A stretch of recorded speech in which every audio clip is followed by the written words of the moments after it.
오늘은 성 요한 세례자 탄생 대축일입니다. 루카가 전한 거룩한 복음입니다. 엘리사벳은 해산달이 차서 아들을 낳았다. 이웃과 친척들은 주님께서 엘리사벳에게 큰 자비를 베푸셨다는 것을 듣고 그와 함께 기뻐하였다. 8회째 되는 날 그들은 아기의 할례식에 갔다가 아버지의 이름을 따서 아기를 스가랴라고 부르려 하였다. 그러나 아기 어머니는 안 됩니다. 요한이라고 불러야 합니다. 하고 말하였다.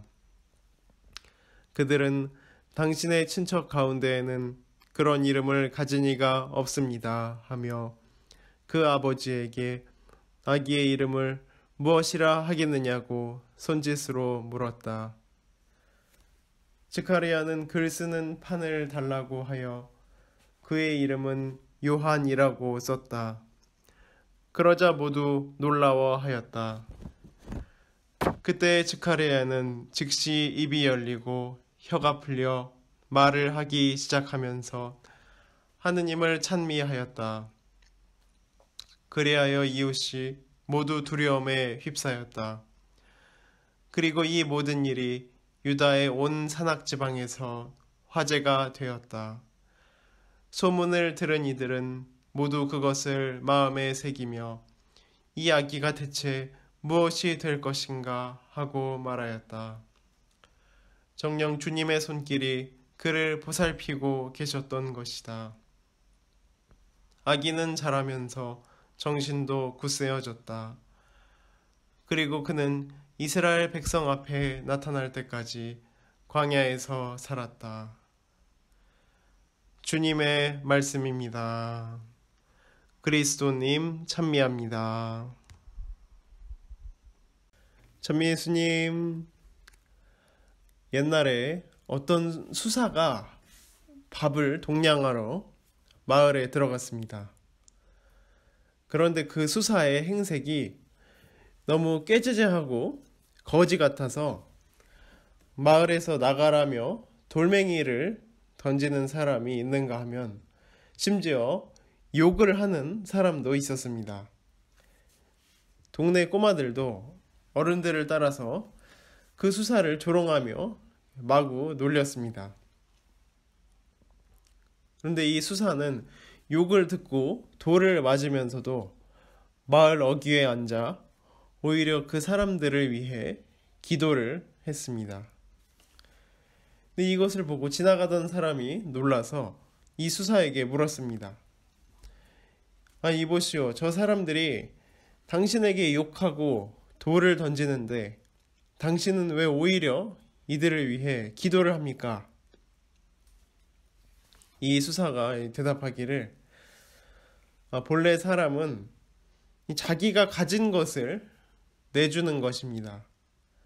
자신에게 없는 것은 남에게 못 주지 않습니까? 저 사람들은 미움과 분노를 가진 것 같습니다. 그래서 저는 그들의 영혼을 위하여 기도하는 것입니다. 이 마을의 어떤 원로가 이 이야기를 듣고 이 수사에게 가까이 와서 물었습니다. 그렇다면 당신은 무엇을 가지고 있습니까? 이 수사가 대답하기를 저의 마음속에는 하느님께서 주신 작은 자비가 있을 뿐입니다. 저는 그것을 나눌 뿐입니다. 이야기를 했습니다. 원로는 이 말을 듣고 이 수사를 자기 집으로 모셨습니다. 근데 이 수사가 그 집에 머무르면서 이제 하느님의 자비로 마을 사람들의 미움과 분노를 이렇게 눈 녹듯이 녹여버려서 마을이 아주 평화로워졌다고 합니다. 처음에는 수사에게 돌을 던졌지만 나중에는 돌을 던지지 않게 되었습니다. 단순히 이 수사가 밥을 동냥하였다고 돌을 던지는 수준에서 그치는 것이 아닙니다. 만약 밥을 동냥했다고 돌을 던지는 것이라면 수사가 밥을 동냥하지 않았더라면 마을에 평화가 찾아왔을 것입니다. 여기서 우리는 이 수사가 마을 사람들에게 하느님의 자비를 전하는 모습을 잘 살펴볼 수가 있습니다.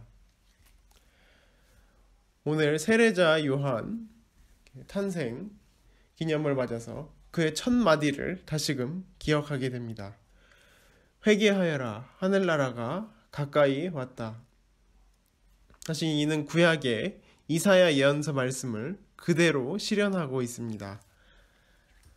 이사야 예언서에 이렇게 이야기가 나옵니다. 한 소리가 외친다. 너희는 광야에 주님의 길을 닦아라. 우리 하느님을 위하여 사막의 길을 곧게 내어라. 또 한 소리가 말한다. 외쳐라. 무엇을 외쳐야 합니까? 모든 인간은 풀이요. 그 영화는 들의 꽃과 같다. 주님의 입김이 그 위로 불어오면 풀은 마르고 꽃은 시든다. 진정 이 백성은 풀에 지나지 않는다. 풀은 마르고 꽃은 시들지만 우리 하느님의 말씀은 영원히 서 있으리라. 사실 이 세례자 요한이 광야에서 외치고 있습니다. 사람들이 많은 장터도 번화가도 높은 사람들이 있다는 왕궁도 의회도 아닌 이 사막, 이 메마른 이 광야에서 누가 들으라고 외치는가? 귀 있는 이들, 바로 영적으로 목말라 하는 이들, 영적인 귀가 열려있는 이들에게 외치고 있습니다. 이 세례자 요한의 모습을 살펴보면 낙타털옷을 입고 들꿀과 메뚜기를 먹으며 살았다고 묘사를 하고 있습니다. 세상의 눈으로 보면 이 야수를 연상시키는 매우 괴상한 복장이라고 할 수가 있습니다.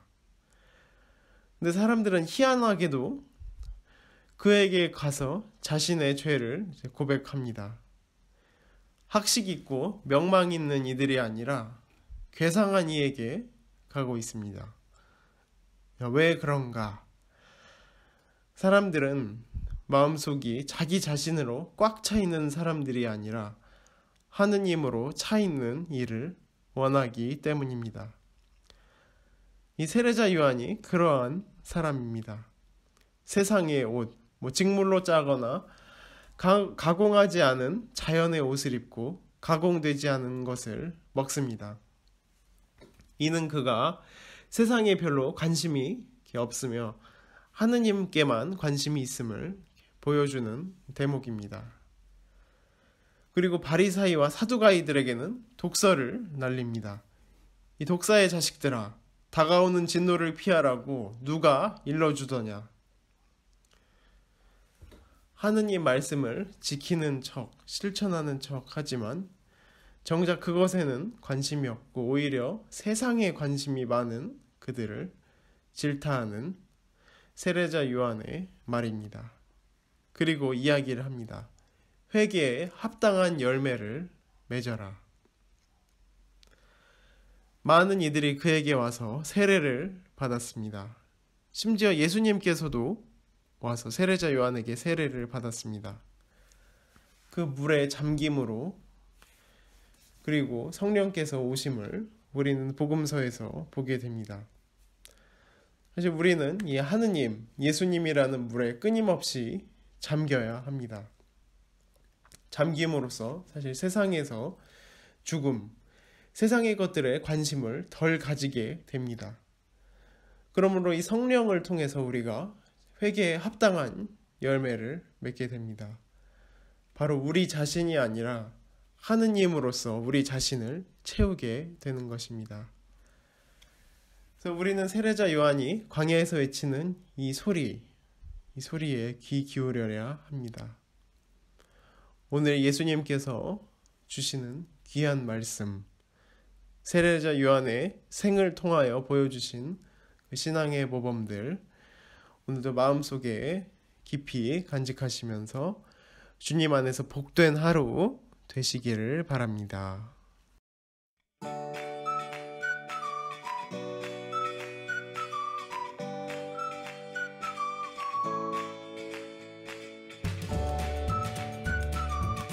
생태맘 청국장. 국산 콩은 한 가마에 요즘 45만 원 정도 합니다. 수입 콩은 국산 콩이 6분의 1 정도 한다고 그럽니다. 근데 저희들은 단 한 번도 수입 콩을 쓴 적이 없습니다. 성필리포 생태마을에서는 콩값이 뛰어도 내려도 가물어도 풍년이 들어도 흉년이 들어도 청국장 가루는 지난 10년 동안 1kg에 3만 원 판매 변함이 없습니다. 우리 생태맘, 우리 청국장 가루 이름이 생태맘입니다. 생태마음, 엄마의 마음, 이런 것을 합쳐서 생태맘 청국장 가루입니다. 미국 FDA 식품의약청 심사도 통과해서 1년에 50만 달러어치를 벌써 3년째 수출도 하고 있습니다. 어쨌든 여러분들 청국장 가루 많이 구매하셔서 맛있게 많이 드시기 바랍니다. 저는 아침에 밥숟갈로 2숟갈 물에 타서 마십니다.